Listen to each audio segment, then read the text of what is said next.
Hello everybody, Toastbomb here, and holy crap, these new consoles are right around the corner. We're only about 2 months out, so you guys are either starting to plan out how you're going to start making money to get these things, or plan out how you're going to beg your parents into convincing you to get you one of these things. And in order to start with your strategy on how to get this thing, you're going to need to know which one to buy. Now, there are some ups and downs of each one of these consoles, and we're going to look at both the good and the bad of each side. So, starting out with the Xbox One, Microsoft's console. They've actually fixed a lot. If you've been completely in the dark since they originally announced it, where they were talking about you're going to need Kinect, and it's going to be always online, and you're going to need, like, discs aren't going to do anything, they're just going to install. They basically fixed everything that you could possibly want on this console. So it's pretty much what the PS4 is now, in terms of all of those policies. But one of the things that does separate these two consoles potentially is the network infrastructure that the companies have set up.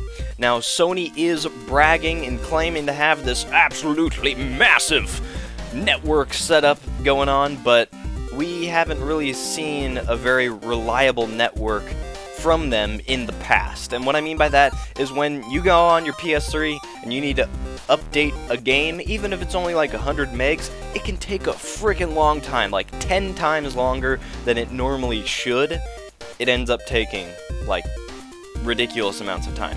And that is the #1 complaint I've heard about the PS3 console over its entire lifespan, is the network sucks.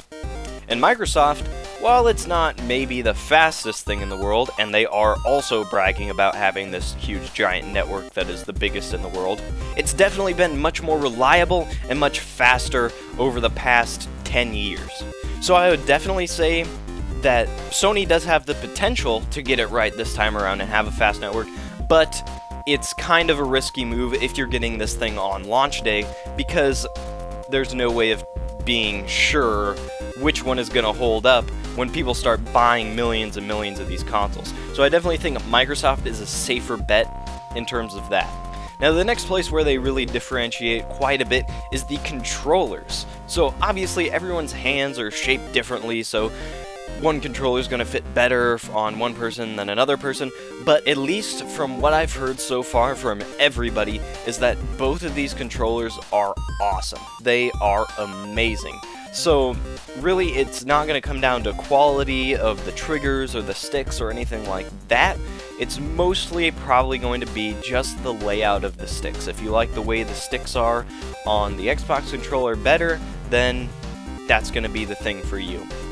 But as far as I've heard, there's no major differences. I did hear one complaint about the PS3 controller, and the people were saying that the triggers on the PS4 controller still don't quite feel as good as the Xbox controllers. Even the Xbox 360 controllers, they don't have quite the tension that you might want from a controller, but that's definitely personal preference. But if that is somehow a big issue to you, that is maybe something to consider. And then, one of the biggest differences that separates these consoles completely, because they are so identical in many, many ways, is exclusives. I think this is one of the biggest things that is going to be the deciding factor for a lot of people, and is, in fact, the deciding factor for me. And that is because I personally don't really care a lot about the PS3's exclusives. You got, like, Gran Turismo, Drive Club. I don't care a whole lot about racing games, but even if I did, either one of those doesn't really excite me. And also you have like Infamous, I'm not really into that. And then also you have God of War, which I really don't care about either. Really just any of the exclusives that are on PS3, I couldn't care less about almost. But I do know that a lot of people do enjoy those games. But then we look at Microsoft, and we have things like Halo. Obviously, I like Halo a lot. But even if Halo was to disappear all of a sudden, and that wasn't going to be a thing anymore, you also have games like Gears of War. Gears of War is awesome. And then you also have like Forza. Forza is a really cool racing game. Like I said, I'm not super into them, but if I was to get into racing games, that would probably be near the top of the list on the games I would want to play. And then they also have Fable, which I never bought any of the Fable games. I got Fable 3 out of the free games for gold, and I thought that was a lot of fun. So if they do keep producing those down the line, you're definitely going to get another exclusive there on the Xbox side. But also somewhat exclusive, I guess you could call it, is free-to-play games. Now, well, Microsoft and Sony have announced free-to-play games like World of Tanks. I know is coming to Xbox 360. PlanetSide 2, I believe, is coming to PS4. There's a lot of free-to-play games that are going to end up on these consoles, but Sony definitely seems like they're taking the initiative in that section of games. So if you have some free-to-play game that you're really excited about and you want to play on one of these consoles, chances are it's more likely that it'll end up on PS4 than it will be on the Xbox One. But the thing about free-to-play games is pretty much all of them are on PC, so if you do have a decent PC and they're generally fairly low spec, you can play it there and you don't need to swing one way or the other to get one of these consoles just for those free-to-play games. Then we have something that you guys are probably wondering about a lot, and that is, dude, the price. The Xbox One is $100 more. It is $500. It's $100 more than the PS4. That's a pretty big difference right there. Well, it is, but the thing about the Xbox One is it's bundled with the Kinect. So if you don't need, for whatever reason, to get these consoles right out of the gate and you can wait a month or 2 months, I can almost guarantee that Microsoft's going to come around and they're going to take the Kinect, because it's not a requirement in the console anymore to turn it on. They're going to take that out of the box and sell it for $100 less. And the only reason they haven't done that yet is because they've already taken pre-orders for the current console package with the Kinect, and that would make a lot of people angry if they all of a sudden changed that and had some other SKU that had no Kinect. So it really ends up not being a huge difference there if you can wait. But if you can't wait, I would say obviously $100 less. The PS4 has a pretty good edge there. Then we can look at feature differences. Now there's actually not that many. Originally the Xbox One had Twitch channel support and the PS4 had Ustream support. But on the PS4 side, that actually changed, and they ended up getting Twitch also. So now, each one of those has Twitch, so if you plan on doing any sort of streaming like that, the system's going to be less flexible on the consoles, so it would be better to go on the PC anyways, but if you don't have that equipment, then that's definitely an option, and you'll be able to do Twitch on either one of these consoles. Then also, the PS4 does have this whole Gaikai thing, where you remotely play your games, but I'm really skeptical as to how well that is going to be implemented and how big of a thing that's actually going to be. OnLive was not a huge success, and it didn't work particularly well, and I don't think it's really going to be a huge game changer for Sony at all. Then also there's the free games that happen every month. Now Microsoft has actually started doing this in the past few months, but they've said that they're stopping in November, and who knows if they actually will start that back up. But as far as I've heard, Sony has no plans on quitting this deal. You will still constantly be getting games thrown at your face for free if you stay with the service. Now, one thing about Sony, though, is with the PS4, they're actually going to start charging monthly fees, just like Microsoft is. And in my opinion, if they do step the network game up, I would think that that monthly fee is totally worth it, because the PS3 just isn't quite up to snuff. But if it stays crappy, then I'm gonna say that's kind of a ripoff, and that sucks. Also, if you really, really just like aesthetics, then I think the PS4 looks pretty cool.